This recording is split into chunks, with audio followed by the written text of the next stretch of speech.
Ok, eh bien bonjour tout le monde, on se retrouve sur le 11e module qui est les 5 objections les plus courantes.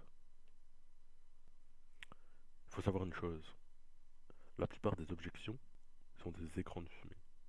C'est-à-dire que c'est simplement une excuse pour ne pas acheter, pour reporter ça à plus tard, pour ne pas acheter tout simplement. Donc c'est une espèce de une excuse magique pensant pouvoir s'exculper du processus de vente. Donc à chaque fois qu'un prospect vous donne une objection, il y a 7 chances sur 10 que ça soit pas la vraie raison. Il y a 9, il y a 7 chances sur 10 que ça soit une excuse pour ne pas acheter quoi. Et c'est là que vous entrez en jeu. Vous mettez le prospect face à ses propres objections qu'il a sorties et souvent ça va pas tenir la route. Souvent il y aura un effet de... Vous allez essayer de creuser et de le comprendre et là vous allez voir qu'il y a du vide, un vide absolu. Cependant, il y a des objections qui restent quand même assez vraies. Il ne faut pas les nier. Donc ce qu'on va découvrir, c'est quelles sont les objections écran de fumée. Hein. Ça, c'est le principe que Jordan Belfort a inventé et c'est très très très vrai. Et quelles sont les vraies. Donc chaque fois que ça sera des objections écran de fumée, je mettrai une petite fumée comme ça vous le saurez mieux. Alors, je me déplace. Le fameux c'est trop cher. Ah.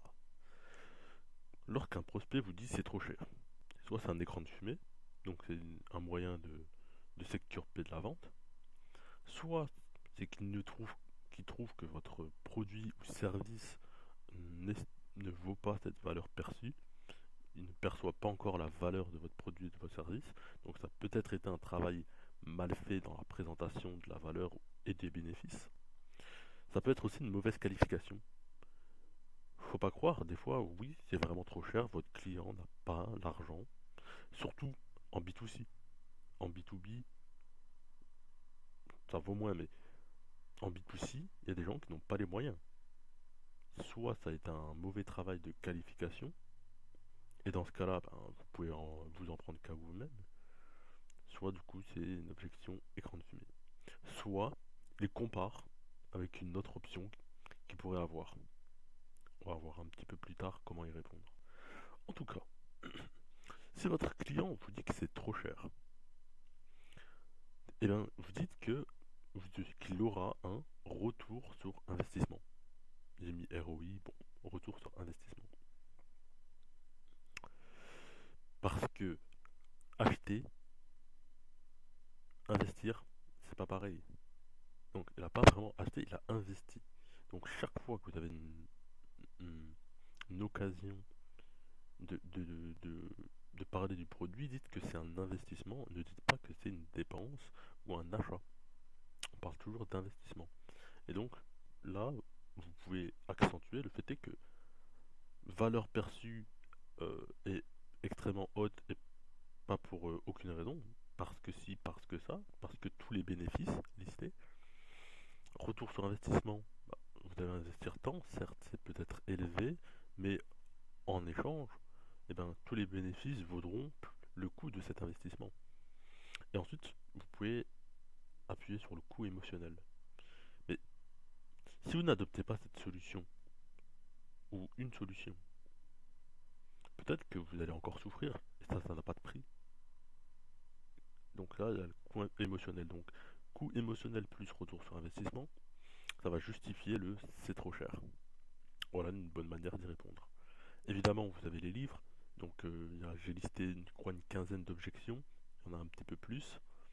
Vous pourrez les lire donc dans la Bible des vendeurs d'élite, la Bible interdite des vendeurs d'élite. Alors, vous me pardonnez, je fais juste quelque chose, je reviens tout de suite. Donc, c'est bon, c'est réglé. On a, alors attendez, le fameux je dois y réfléchir. Tout le monde doit y réfléchir. Alors, c'est vrai qu'il y a des gens qui ne prennent pas des décisions directement. Mais, quand même, il faut pousser à l'achat. Qu'est-ce que ça cache? Ça cache de l'incertitude. pas sûr de, il est pas sûr de faire le bon choix. Peut-être qu'il a un manque de clarté, il comprend pas forcément trop, il a peut-être pas forcément expliqué tous les bénéfices et en expliquant le pourquoi du comment. Peut-être qu'il a peur, il se dit, ouah, c'est un peu cher, je suis pas trop sûr. Il est pas confiant, il est pas convaincu. Et donc, pour contrer ce je dois y réfléchir, évidemment, on lui dit toujours, c'est normal de vouloir réfléchir avant d'investir. C'est tout à fait normal, c'est tout à fait logique, je vous comprends. Cependant, urgence, clarification. Cependant, vous savez, euh, si cela continue, euh, qu'est-ce que vous allez perdre? Faux mots. euh, dans quel état émotionnel serez-vous? Hop, coup émotionnel. Alors là, vous faites tout. Urgence et. Mais après, de toute façon, nous, notre offre se finit dans 3 jours. Notre offre exceptionnelle se finit dans 3 jours. Donc, tu peux y réfléchir, mais faut réfléchir vite. Donc, voilà. Clarification. Donc, s'il manque de clarté, il comprend pas trop, alors là, dans ce cas-là, vous réexpliquez. Ok? On va aller voir. Je dois en parler à mon associé. Je dois en parler à mon conjoint. Je dois en parler à ma conjointe. Excuse-moi. Je dois en parler à mon chien, à mon cheval, à ma poule peut-être. Euh, donc ça, j'ai mis un fumée. C'est un gros écran de fumée. Alors autant en B2B, je suis bien d'accord qu'il faut en parler avec son associé. Dans ce cas-là, on va voir après comment on y parvient. Mais en général, en B2C, euh, si c'est pas un produit de très très haute valeur, par exemple un appartement, une grosse voiture, etc., enfin même une voiture tout court, mais si c'est pas une dépense importante, à aucun moment la personne doit en parler avec son conjoint ou je ne sais quoi. Faut arrêter les bêtises. Les gens sont grands, majeurs et vaccinés, ils ont leur choix, ils font ce qu'ils veulent. Ok. Donc ça c'est de l'écran de fumée. C'est de l'enfumage pur et dur. Alors quoi répondre à ce moment-là? Et je vais vous montrer ça tout de suite. Dans le cadre de B2B,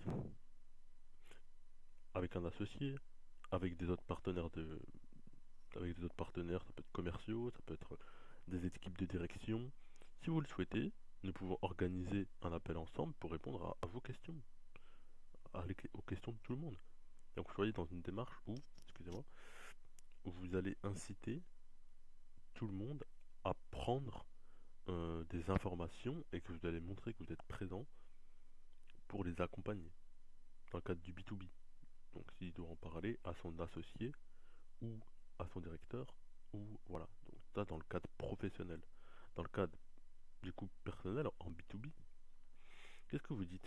Vous dites, hmm, je comprends, c'est une décision qui doit se prendre souvent à deux, mais qu'est-ce qu'elle penserait de cet achat si vous le faites tout de suite? Soit il serait, ben, elle serait pas trop d'accord, pourquoi? Voilà, vous cherchez, vous creusez, souvent il n'y a aucun fond parce que c'est de l'enfumage, mais vous creusez au plus possible et vous dites, ce que je vous propose, c'est que je viens vous revoir, vous, et venez avec votre femme. Comme ça, on pourra en discuter tranquillement. Souvent, c'est des excuses, écran de fumée. Mais souvent, il s'arrêtera à moi, mais en vrai, je pense que je lui en parlerai plus tard. Ça tient pas bien longtemps, hein, je vous le dis, ça tient pas bien longtemps. Je n'en ai pas besoin en ce moment. Alors ça, malheureusement, ça peut être une vraie objection. J'ai pas mis d'écran de fumée, donc ça peut être une vraie objection. Soit il ne perçoit pas, excusez-moi, soit il ne perçoit pas l'urgence de la solution, c'est-à-dire que ouais c'est bien, mais bon, j'en ai pas vraiment besoin. Dans ce cas-là, il faut appuyer sur la douleur et créer une urgence artificielle. Comment? En posant des questions. Ça serait quoi? Quel impact ça aurait sur votre vie si vous résolvez pas ce problème dès maintenant? Est-ce que ça rendrait les choses plus compliquées pour vous? S'il répond oui, il va se dire ouais c'est vrai que j'en ai peut-être besoin au final en ce moment. C'est possible. C'est largement possible même. Je vais trouver moins cher ailleurs.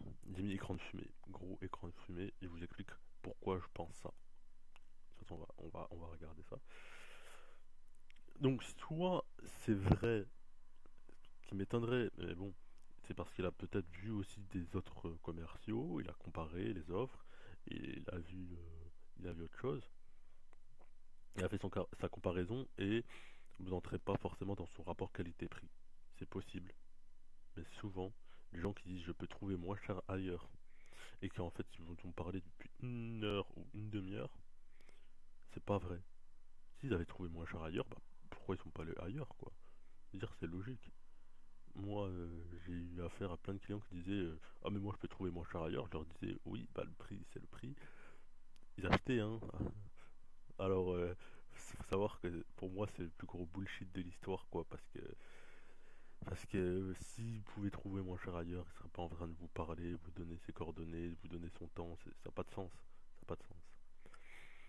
Et dans le cas où vous voulez rentrer dans son jeu, vous lui dites est-ce que vous pensez que moins cher, ça va forcément être bien? Est-ce que ça va garantir un bénéfice, un résultat?